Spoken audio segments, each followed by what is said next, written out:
की 12वीं सदी के पन्नों को खोलेंगे तो देखेंगे कि हाथ में तलवार लिए गजनी का सुल्तान मोहम्मद गौरी हिंदुस्तान के राज्यों पर धावा बोलता और लूटपाट करता। वो चाहता था कि गजनी सबसे धनी देश बने और हिंदुस्तान की तरह सोने की चिड़िया कहलाए। अब उसकी निगाहें दिल्ली पर टिकी थीं, वही दिल्ली जिसके सिंहासन पर पृथ्वीराज चौहान विराजमान थे। वे बहुत वीर और युद्ध कला में निपुण योद्धा थे। शब्द भेद तीरंदाजी में तो वे माहिर थे।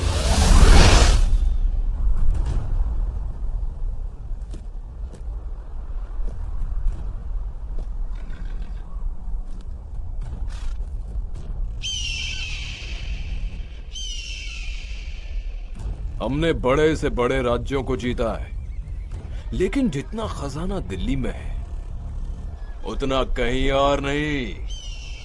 अगर हम दिल्ली के खजाने को लूट लें तो हमारा मुल्क सबसे धनी मुल्क बन जाएगा और सोने की चिड़िया कहलाएगा। सुल्तान, माफी चाहता हूँ, लेकिन दिल्ली के शासक पृथ्वीराज चौहान युद्ध कौशल में माहिर हैं। उनको पराजित करना लोहे के चने चबाने जैसा होगा। तो ठीक है, हम भी पृथ्वीराज चौहान की वीरता देखना चाहते हैं। सेनापति, दिल्ली पर हमला करने की तैयारी करो। इधर दिल्ली के शासक पृथ्वीराज चौहान जो सिंहासन पर विराजमान हैं, उनके कानों तक युद्ध की सूचना पहुंचती है।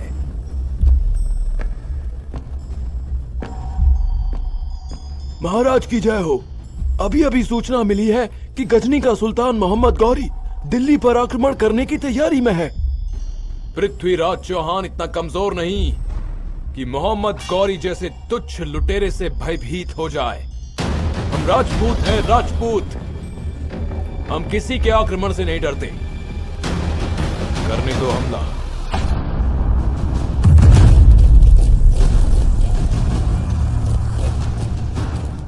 जोश में गौरी दिल्ली पर हमला बोल देता है। पृथ्वीराज चौहान और मोहम्मद गौरी के बीच घमासान युद्ध होता है और इस युद्ध में मोहम्मद गौरी पृथ्वीराज चौहान के हाथों पराजित होता है।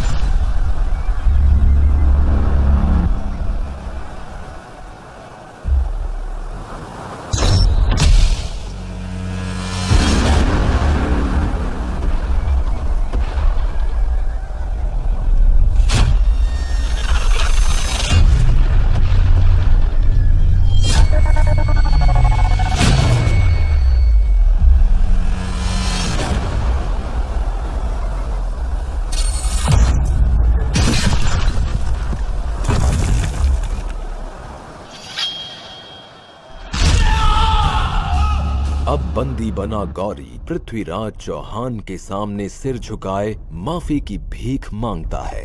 पृथ्वीराज, मैंने दिल्ली पर आक्रमण करने की जो गुस्ताखी की, उसके लिए मुझे माफी दो। कहते हैं कि हिंदुस्तान के सुल्तान दुश्मनों को भी माफ करने का हृदय रखते हैं। तुमने ठीक सुना है। हम निहत्थे पर वार नहीं करते, चाहे वो हमारा शत्रु ही क्यों ना हो।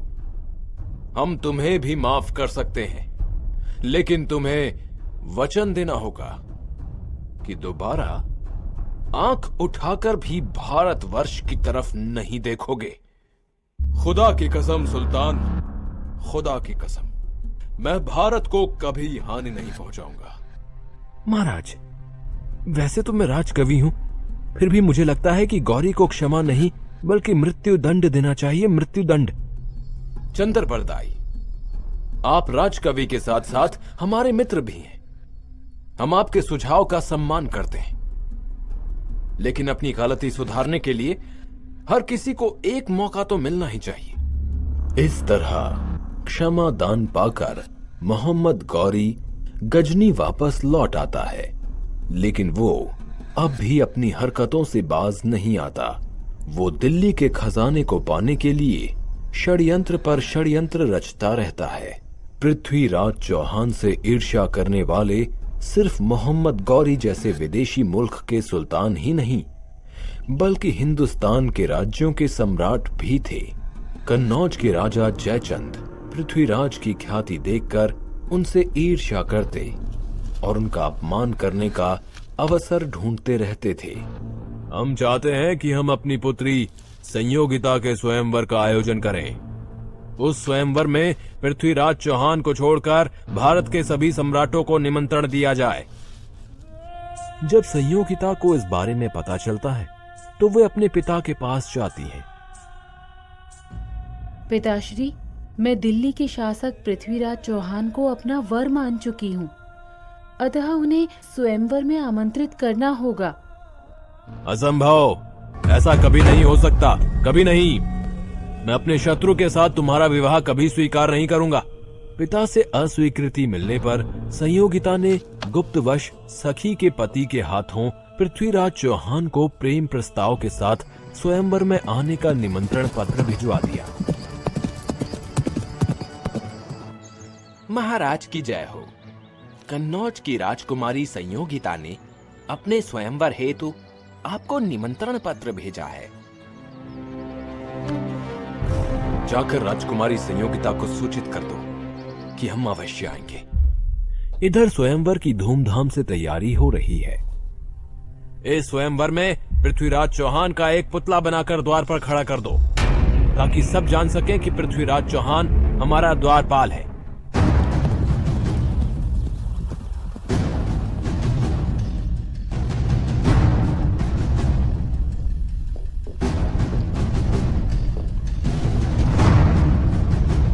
महाराज, अभी अभी सूचना मिली है कि आपके अपमान के उद्देश्य से जयचंद ने आपका पुतला बनवाकर द्वारपाल के रूप में लगवाया है। हम इस अपमान का बदला अवश्य लेंगे। कन्नौज की राजकुमारी संयोगिता के स्वयंवर में हम अवश्य जाएंगे। आज कन्नौज के राजमहल में संयोगिता का स्वयंवर है। हिंदुस्तान के कई सम्राट उपस्थित हैं। संयोगिता जयमाला के लिए सभी सम्राटों को अस्वीकार कर आगे बढ़ती हैं और पृथ्वीराज चौहान की प्रतिमा को देखकर रुक जाती हैं।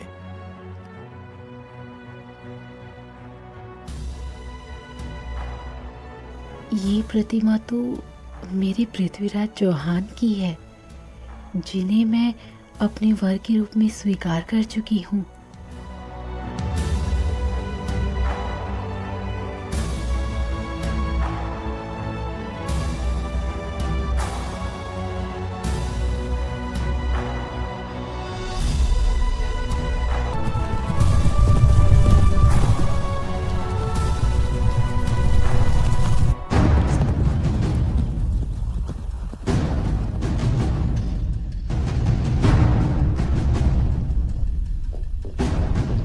संयोगिता ने मेरी प्रतिमा को जयमाला पहनाई, अतः ये मेरी पत्नी हुई। इस अधिकार से मैं इन्हें ले जा रहा हूं। यदि किसी सम्राट में साहस हो तो मुझे रोक ले।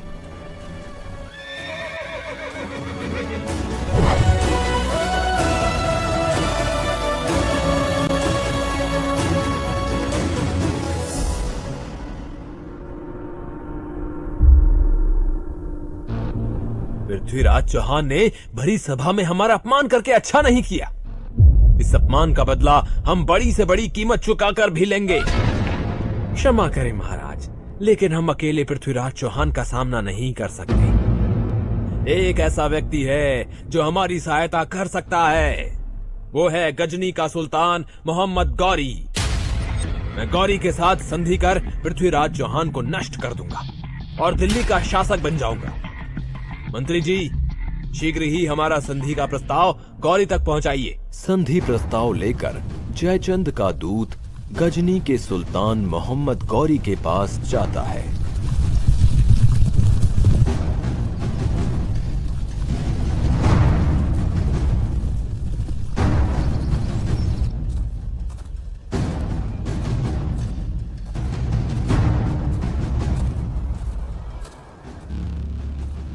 सुल्तान, कन्नौज के महाराज जयचंद आपकी ओर दोस्ती का हाथ बढ़ाना चाहते हैं।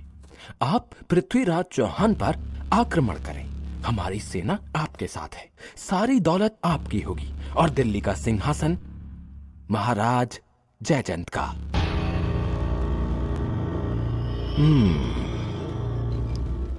सम्राट जयचंद से कहना कि उनका प्रस्ताव हमें मंजूर है। वो दिल्ली कूच की तैयारी करें।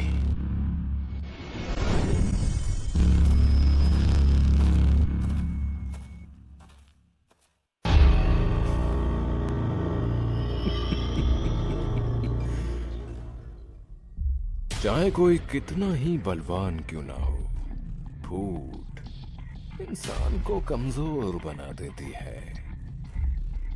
इनकी आपसी फूट का मैं पूरा फायदा उठाऊंगा।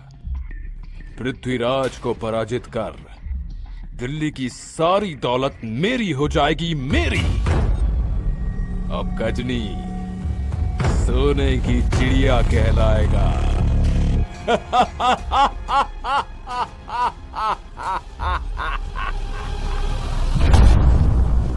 अत्यंत विशाल सेना के साथ जयचंद और गौरी मिलकर दिल्ली पर आक्रमण कर देते हैं। उनकी विशाल सेना ऐसे लग रही थी मानो वो दिल्ली को निगल जाएगी।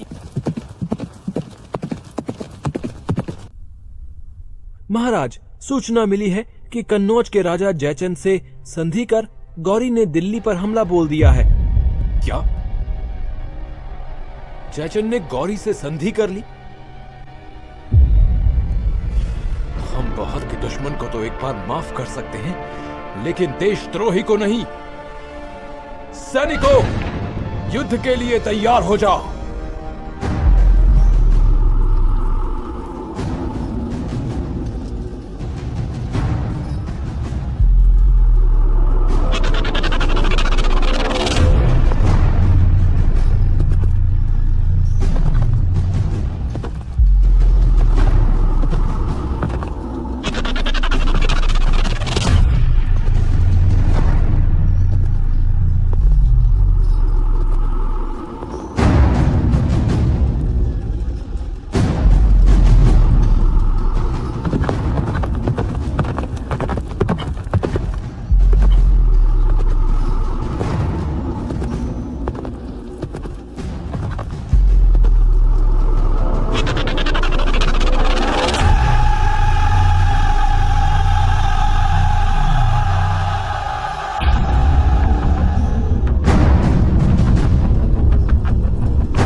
मोहम्मद गौरी, हमने अपना वचन निभाया। अब तुम भी हमें दिल्ली का शासक बनाकर अपना वचन पूरा करो।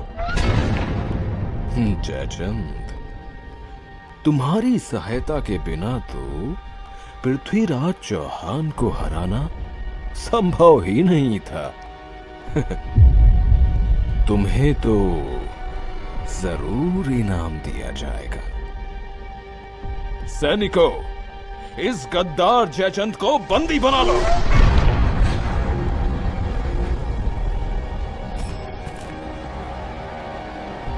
गौरी, ये तुम क्या कर रहे हो? तुम्हें यह विजय मेरी वजह से मिली है। तुम इस तरह मुझे धोखा नहीं दे सकते। जयचंद, मुझे ये विजय तुम्हारी आपसी फूट से मिली है, समझे? जो अपने मुल्क से गद्दारी कर सकता है, वो हमारे साथ भी गद्दारी करने से पीछे नहीं हटेगा। सैनिकों, इसकी गर्दन काटकर बीच चौराहे पर लटका दो और लिखकर टांग दो, गद्दार जयचंद। गौरी जयचंद को चौराहे के बीच मरवा देता है और दिल्ली की सारी दौलत हड़प कर पृथ्वीराज को बंदी बनाकर गजनी लौट जाता है।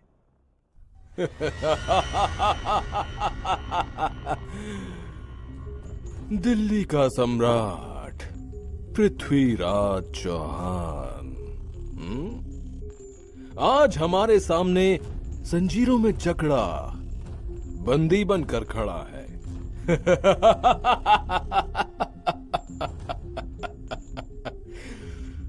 पृथ्वीराज, मैं भी तुम्हें माफ कर सकता हूं यदि तुम मेरे गुलाम बनकर रहो। मैं पृथ्वीराज चौहान हूं।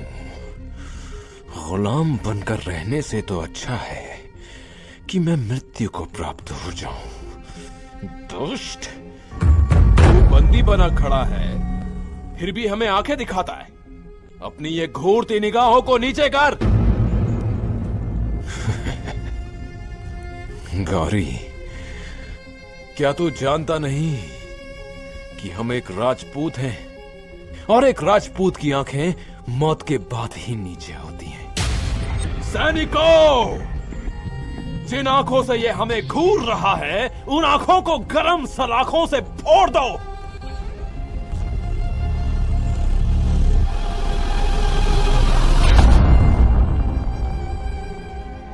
हम इसे इतनी आसानी से मृत्यु दंड नहीं देंगे। इसे बंदी गृह में डाल दो। इधर दिल्ली में पृथ्वीराज के राजकवि चंद बरदाई अपने सम्राट की दुख भरी खबर सुनकर चिंतित होते हैं। मैं अपने मित्र को मरने नहीं दूंगा। मैं उनकी जीवन रक्षा के लिए गजनी जाऊंगा।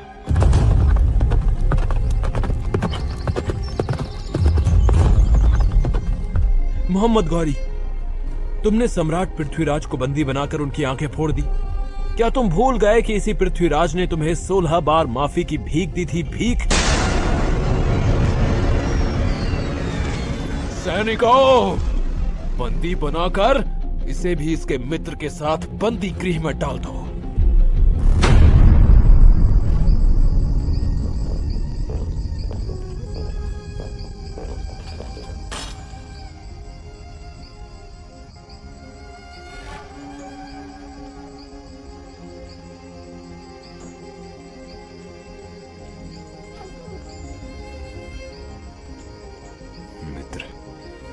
मैंने जीवन में गौरी को 16 बार माफ करके गलती की। मुझे अभी भी यदि एक अवसर मिल जाए तो मोहम्मद गौरी का वध कर दूं। सुना है सुल्तान तीरंदाजी के खेल का आयोजन करा रहे हैं, जिसमें अनेक धनुर्धारी हिस्सा लेंगे। मित्र, सुना आपने? गौरी ने तीरंदाजी खेल का आयोजन किया है, जिसमें आप भी हिस्सा लेकर शब्दभेद धनुर्विद्या से गौरी का वध कर सकते हैं। हमें यह अच्छा मौका छोड़ना नहीं चाहिए।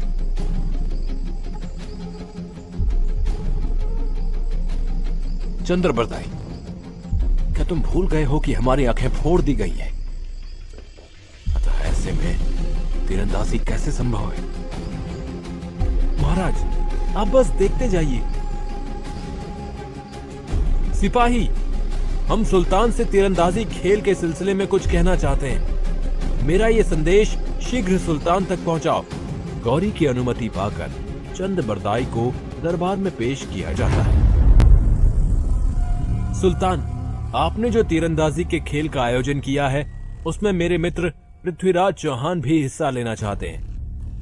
क्या एक अंधा तीरंदाजी करेगा? आपने पृथ्वीराज का ये करतब देखा ही कहाँ है। आंखें ना होने के बाद भी वे अच्छा निशाना लगा सकते हैं, आवाज सुनकर तीर चला सकते हैं।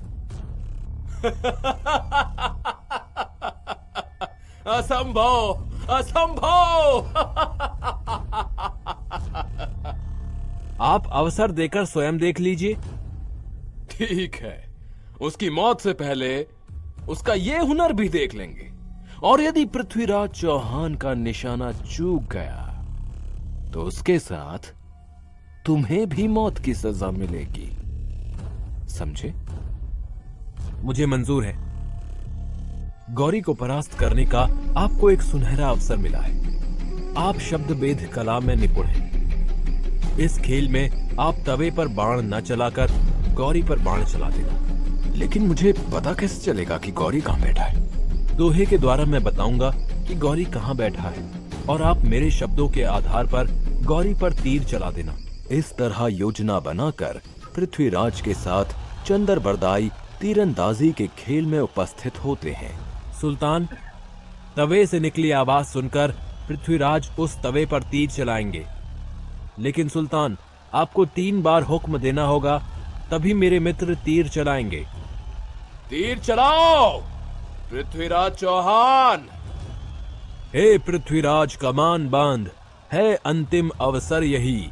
एक बाण से लक्ष्य बेध कर, मत चूके चौहान। 4 बास 24 गज, अंगुल अष्ट प्रमाण। ता ऊपर सुल्तान है, मत चूके चौहान। लगाओ निशाना, निशाना साधो पृथ्वीराज। गौरी की आवाज तथा दोहा सुनकर पृथ्वीराज गौरी पर तीर चला देते हैं।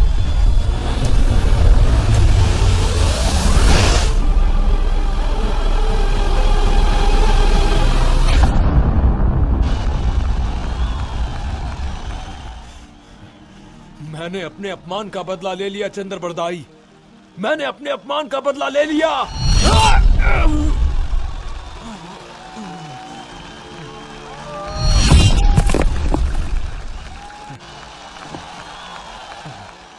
गुलामी से अच्छा तो मृत्यु लोक है। दुश्मनों के हाथों मरना पृथ्वीराज चौहान की शान के खिलाफ है।